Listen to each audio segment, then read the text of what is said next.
Hi, I'm Akos Jankira, and this is today's segment on real estate coaching with Akos. Listen, I want to talk about and go into detail on how do you call a customer for the first time. You know what I'm talking about. You get, I don't know, listings to leads lead, or you get one of those internet leads, or a Facebook lead, or a Google lead, or somebody's reaching out on your website, and you've never talked to that customer ever before. How do you reach out to them? Well, I was watching my agents in our brokerage, and they're calling. I pound into them, call the leads. You gotta call your leads, but how you call your leads is really important, right? So I watched them and I saw them going, hi, I'm Mike, I'm calling from ABC Brokerage, and I noticed you're looking at 123 Main Street. So this is, I want you to think about that. That's a pretty good approach, but I want you to think about what the customer's feeling on the other side of that phone. They're going, Mike, I've never talked to a Mike. 123 Main Street, how do they know what I've been doing? I don't understand. Is he phishing me? Is he scamming me? These are the things that their defense mechanisms go up when you first make a call. And that's if they even answer the phone. Because you know why? Remember the previous videos that we run? If you haven't seen them, go look at the YouTube page and look at the previous videos. Call, text. We have a whole video on that, why we do call, text, because most people aren't answering the phone, right? So let's assume you've made contact. Yes, somebody answered the phone, right? Now, what do you say?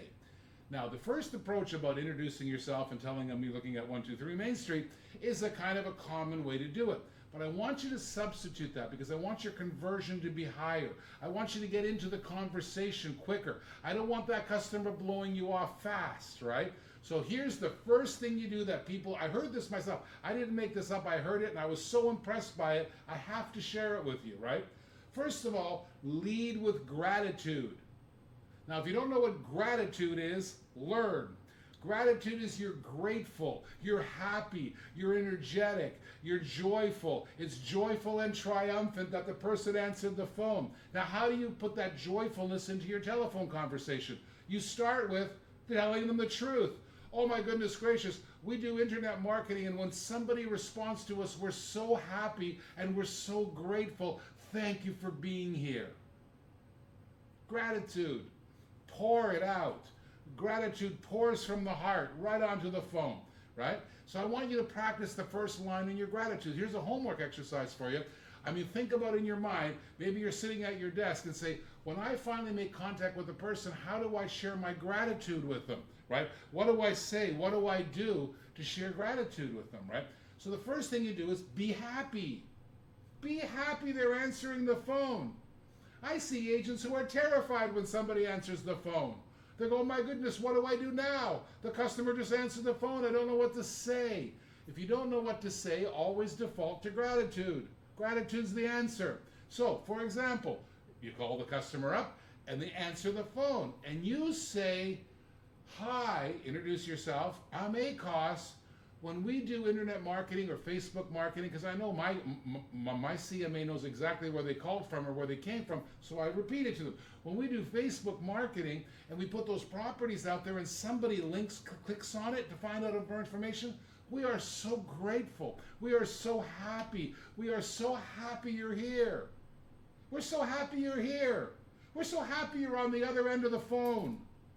That's the first line. You're happy. You're grateful. Okay? So practice that. It's not easy.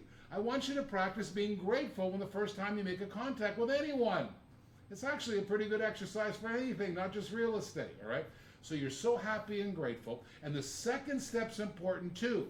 Now, imagine a customer on the telephone who's receiving a grateful, happy attitude. What? There's a guy happy on the other end of the phone. He's happy I'm here.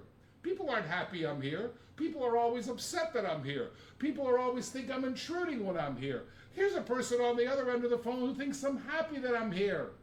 I'm going to tell you something. You're going to surprise people on the other side of the telephone, right? And so with this, I'm telling you, listen to me. People tell me after the fact, they go, I'll never forget you. I can't forget you because you were so happy and you were so grateful that I answered the phone. The second step is just as important. Now that you got them in a good mood, you have to remind them where you came from. Imagine being intruded by a customer on the telephone. They don't know where you came from. They don't remember that you were scrolling through. My gosh, you know, when people are looking at real estate properties, they're on Realtor.com, they're on Zillow.com, they're on their brokerage's website.com, they're on Facebook, they're on Google, they're searching, they're desiring, they're clicking red buttons. They don't remember what red button they clicked or what learn more button they picked.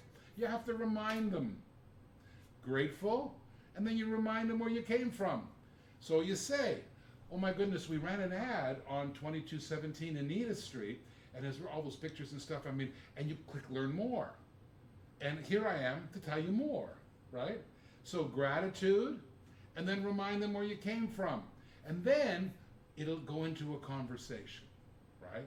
I'm gonna tell you something, the conversion of this method sure beats when you pick up the telephone and all they wanna do is hang up because, oh my gosh, I answered the phone, and there's some salesperson on the other end. Diffuse them, short circuit them by being grateful, honestly grateful. And then remind them where you came from, and then get into the conversation. I was so impressed when I was taught this method that I use it every time when I'm calling a lead. I can assure you this, your conversion to getting to a conversation after they picked up the telephone is greatly increased, super increased, I'm telling you. I learned this, and I thought to myself I was pretty good on the telephone, but when I learned this technique, I thought my conversion doubled and tripled. So that's what I want you to take away from this video. I want you to take away from the video, how do you make that first connection with that customer after you reach out to them? It's difficult, but if you lead with 2 rules, grateful, tell them where you came from, then get into the conversation. Too many real estate agents try to get into the conversation without those first 2 steps. So this is what I want you to do. Learn that technique, and I promise you something, your sales volume, potentially it's gonna go up. I believe that if you're happy and you tell them where you came from, you get a better chance of getting into a conversation. And the more conversations you have, the more closes you're gonna make, the more checks are gonna go in the bank, and the happier and more grateful you're gonna be. I'm Akos Jankira, and that's Real Estate Coaching with Akos. Hey, listen, do me a favor. Follow the page, like the page, subscribe to the page. If you're on YouTube, subscribe. If you're on Facebook, like and follow. You want to be notified about these videos. We put them up very regularly. Anyways, and if you have any questions or you want some coaching on there, listen, I do a lot of free coaching on there. So all you have to do is contact me. Put a message in the comment. You can call me. I put my number out there all the time. It's 727-773-7829. I just want the world to be better salespeople. I want real estate agents to be more successful. I want the good ones to be exceptionally good, because that's the difference between doing really well and doing really poorly. I'm going to tell you something. This is something I'll share with you at the very end of this. Somebody taught me this a long time ago, and I believe it in every heart of my every conversation. The difference between a greatness and the difference between failure is 4%. You heard me right. 4%. It's not 40%. It's not 70%. When a boxer goes into the ring, all right, and the boxer throws a punch, the difference between the failure and the success is 4%, right? If a baseball team goes out on a field, the last place team can beat the first place team on any given night. Why? Because the difference in their talent is only 4%. So you got to strive for those 4% every day. And that's the difference between success and failure. That's another video for you. So we'll get into that video a little bit later. I'm Akos Jankira. This is Real Estate Coaching with Akos. Thanks for watching.